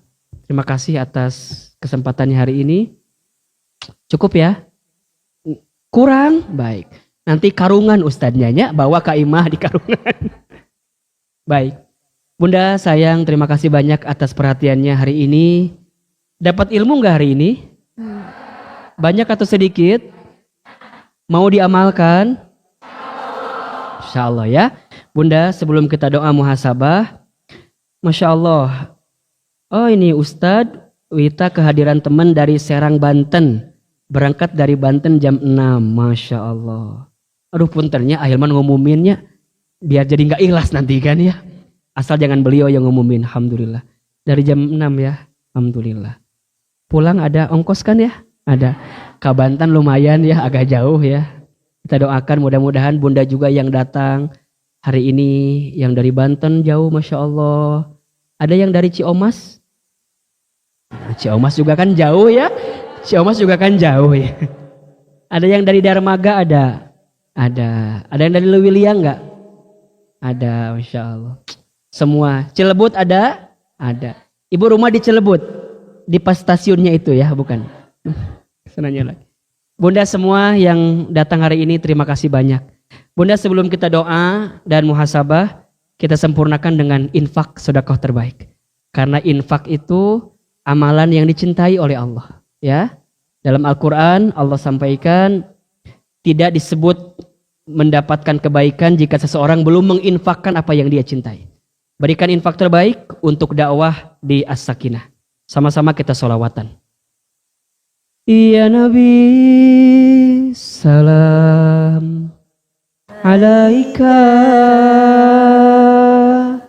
Ya Rasul, salam, salam alaika. Ya Habib, salam alaika. Salawatullah alaika.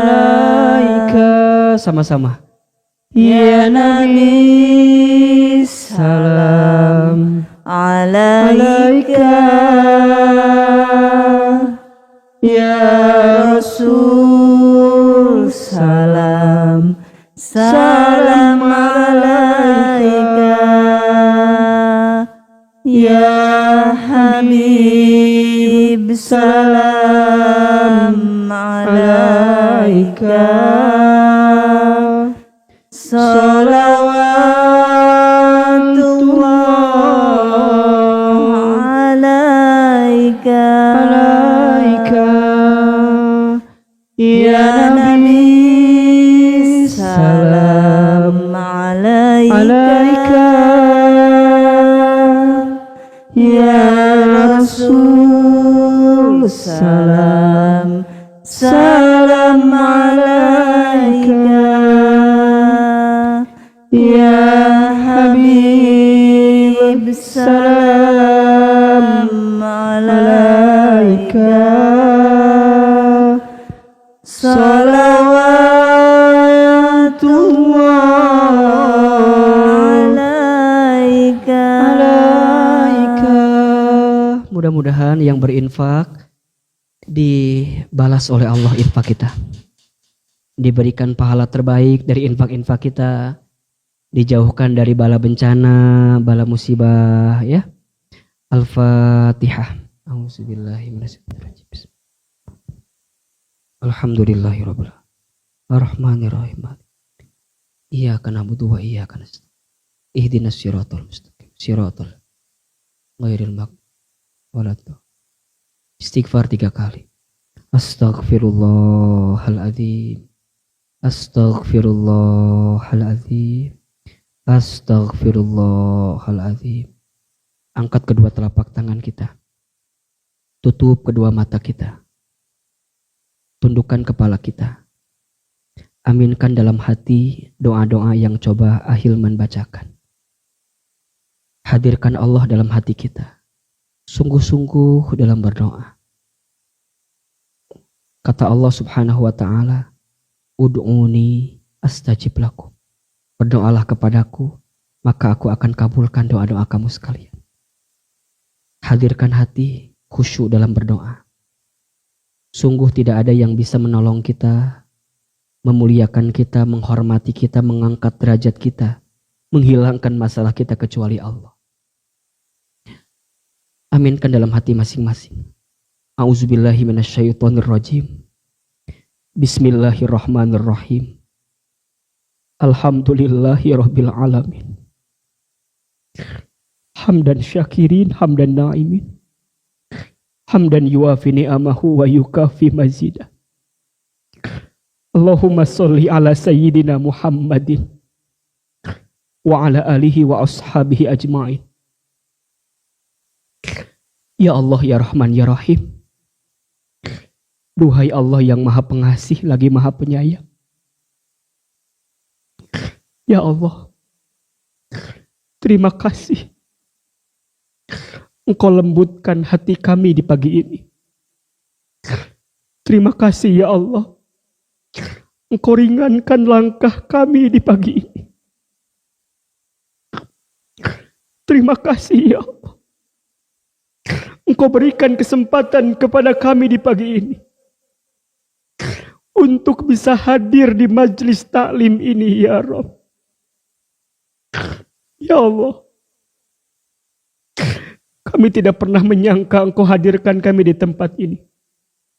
Engkau hadirkan sahabat-sahabat baik yang bisa mengiringi kami. Engkau berikan kepada kami kebersamaan dalam mendekat taat kepadamu bersama orang-orang yang kami cintai ini. Padahal Engkau tahu siapa diri kami ya Allah. Engkau juga tahu buruknya masa lalu kami. Engkau juga tahu banyaknya dosa-dosa kami. Engkau juga tahu seringnya maksiat kami. Engkau juga tahu kotornya diri kami. Tapi hari ini Engkau berikan kesempatan kami untuk hadir ke masjid ini. Sungguh ini nikmat yang begitu besar dalam kehidupan kami ya Allah. Ya Allah, ridhoi pertemuan kami pagi ini ya Allah. Rahmati kami semua di pagi ini ya Allah. Berkahi ilmu yang kami dapatkan pagi ini ya Allah. Allah, Engkau tahu betapa kerasnya hati kami. Tapi seketika Engkau mampu lembutkan hati kami ini. Ya Allah, Engkau juga tahu betapa banyaknya dosa kami. Yang kami tidak bisa menghitung begitu banyaknya dosa kami. Tapi Engkau berikan kesempatan lagi kepada kami untuk terus memperbaiki diri kami di sisa hidup kami ini ya Rabb. Maka ya Allah, ya Ghaffar, ya Ghafur, Engkau yang maha mengampuni semua dosa kami. Ampuni kami semua ya Allah. Seburuk apapun masa lalu kami ya Allah.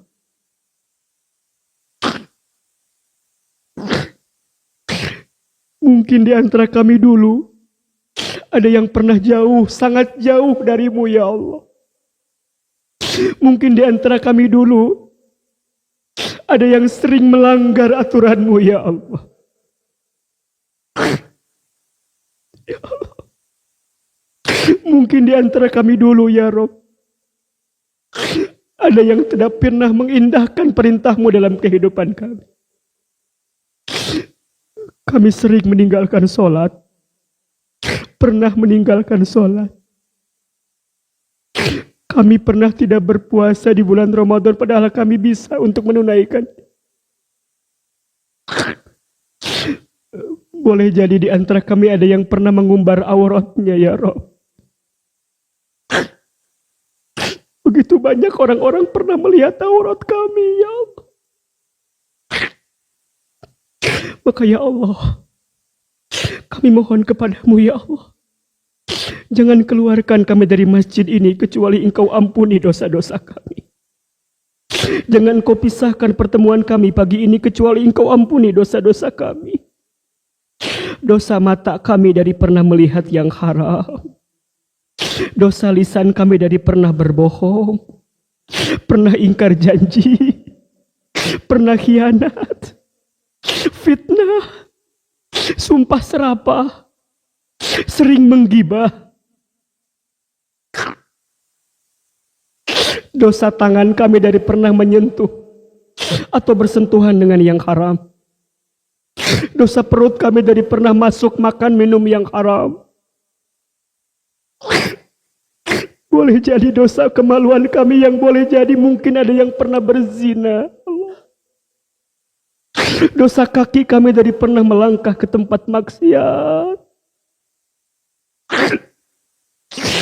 Dosa hati kami ya Allah, yang terlalu berharap bersandar kepada selain-Mu ya Allah.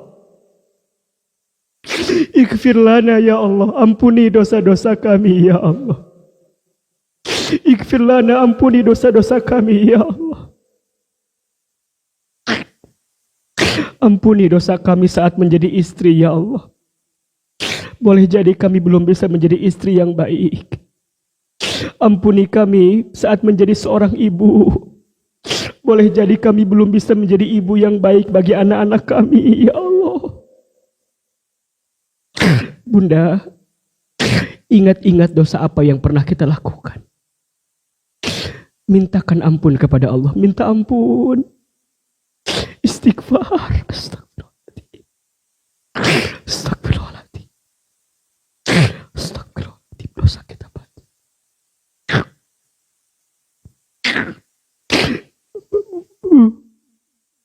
Dosa kepada orang tua. Mungkin di antara kita pernah ada yang menyakiti hati orang tua. Ada yang pernah menyinggung perasaan orang tuanya. Ada yang pernah menyakiti hati orang tuanya. Ada yang pernah mengecewakan hati orang tuanya.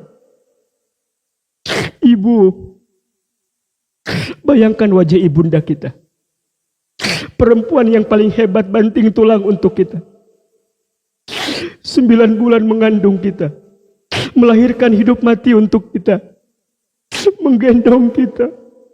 Membesarkan kita. Tapi dalam hidup kita lebih banyak menyakiti hati ibu kita. Bayangkan wajah ibu kita, dekatkan wajahnya. Ya Allah, halalkan semua darah yang pernah keluar dari rahim ibu kami saat pernah melahirkan kami. Halalkan jerih payahnya, capeknya, lelahnya, ya Rabb. Begitupun bapak kita, ayah kita. Laki-laki tangguh, bertanggung jawab. Ya Allah, kami mohon kepadamu. Ampuni dosa kedua orang tua kami, ya Allah. Jika orang tua kami masih hidup, ya Rabb, panjangkan umurnya, ya Allah. Sehat afiatkan tubuhnya, ya Allah. Berikan kesempatan kami berbuat baik untuk orang tua kami sebelum orang tua kami wafat, ya Rabb. Untuk menutupi semua kekurangan kami kepada orang tua kami dulu, ya Rabb. Kami mohon juga kepadamu, ya Allah. Namun seandainya orang tua kami ada yang sudah wafat, lapangkan alam kuburnya, ya Allah. Terima iman Islamnya. Tempatkan orang tua kami di tempat terbaik-Mu, ya Rabb. Dan izinkan kami kelak bertemu berjumpa kembali di surga-Mu, ya Rabb. Allah, kami datang pagi hari ini menengadahkan telapak tangan kami, seraya berbisik berdoa kepadamu, ya Allah. Siapapun di antara kami yang hadir pagi ini, yang sedang punya masalah, yang sedang punya persoalan, yang sedang punya kesulitan, yang sedang dihadapkan dengan cobaan ujian, ya Rabb, kuatkan diri kami, ya Allah. Bunda, silakan berdoa sesuai dengan hajatnya masing-masing. Yang punya kesulitan, yang sedang punya persoalan berat, belajar berbisik kepada Allah apa yang menjadi masalah kita. Hasbunallah wa ni'mal wakil. Ni'mal maula wa ni'man nasir. Ayo, yang sedang punya masalah di rumah tangganya, sampaikan kepada Allah. Yang sedang punya masalah, ujian di keluarganya, sampaikan kepada Allah. Ada yang sedang merasa sakit, baik fisiknya ataupun psikisnya, baik tubuhnya ataupun hatinya, sampaikan kepada Allah. Minta kekuatan dari Allah. Ya Allah, berikan ketabahan untuk kami, ya Allah. Berikan kekuatan untuk kami menjalani hari-hari kami ke depan, ya Rabb. Tunjukkan jalan keluar terbaik-Mu, ya Allah. Ya Bismillah. Ya Allah, Engkau tidak ada. Sungguh, ya Allah, Engkau yang maha semuanya, ya Allah. Ya Allah, ya Sami, Engkau yang maha mendengar, ya Allah. Dengarkan curahan hati kami ini, ya Allah. Ya Allah ya Basir, Engkau yang maha melihat, maha menatap ya Rabb. Tatap kami semua dengan kasih sayang-Mu ya Allah. Ya Allah ya Syahid, Engkau yang maha menyaksikan ya Rabb. Saksikan hati kami ini ya Allah.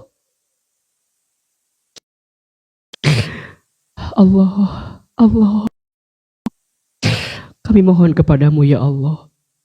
Di sisa usia hidup kami ke depan ya Allah, perbaiki hidup kami ini ya Allah. Perbaiki iman kami, perbaiki Islam kami, perbaiki ibadah kami, perbaiki amal soleh kami, perbaiki akhlak kami ya Allah. Kami mohon kepadamu ya Allah, berkahi sisa-sisa usia hidup kami ini ya Allah. Berkahi diri kami ya Allah. Berkahi rumah tangga kami ya Allah. Jaga pasangan hidup kami ya Allah. Lembutkan hati pasangan hidup kami ya Allah. Berkahi keluarga kami ya Allah. Ya Allah, takdirkan anak-anak kami menjadi anak yang soleh-solehah. Jaga anak-anak kami ya Allah. Begitu besar cinta kami kepada anak-anak kami ya Allah. Tapi kami tahu anak-anak kami adalah milik-Mu ya Allah. Berikan kekuatan kepada kami untuk menjadi orang tua yang baik ya Allah. Jaga anak-anak kami ya Allah. Jadikan anak-anak kami anak-anak yang soleh, soleha ya Allah.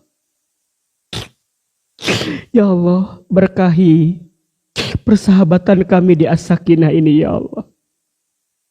Sebagaimana Engkau satukan kami di dunia, kami mohon kumpulkan kami semua nanti di surga-Mu ya Allah. Tutup aib-aib sahabat-sahabat kami ya Allah. Tutup kekurangan sahabat-sahabat kami ini semua ya Allah. Kami sungguh berlindung kepadamu dari apapun yang membahayakan, yang tidak baik untuk kehidupan kami ini ya Allah. Allahumma inna nas'aluka salamatan fid din wa afiyatan fil jasad wa ziyadatan fil ilmi wa barakatan fil rizqi wa taubatan qabla al maut wa rahmatan 'inda al maut wa maghfiratan ba'da al maut. Allahumma hawwin 'alaina fi sakaratil maut wan najata minan nari wal 'afwa indal hisab.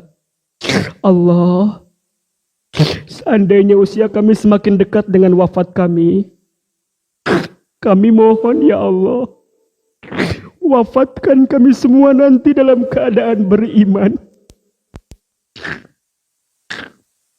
Wafatkan kami semua nanti dalam keadaan Islam. Wafatkan kami semua nanti dalam keadaan taat kepadamu ya Rabb.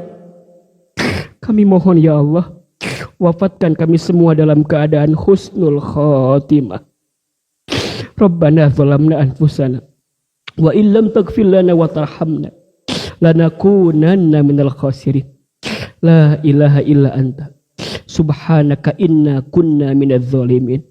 Rabbana taqabbal minna innaka antas samiul alim wa tub alaina innaka antat tawwabur rahim. Ya Allah, kabulkan doa-doa kami, ijabah permintaan kami, dan berikan yang terbaik untuk kami.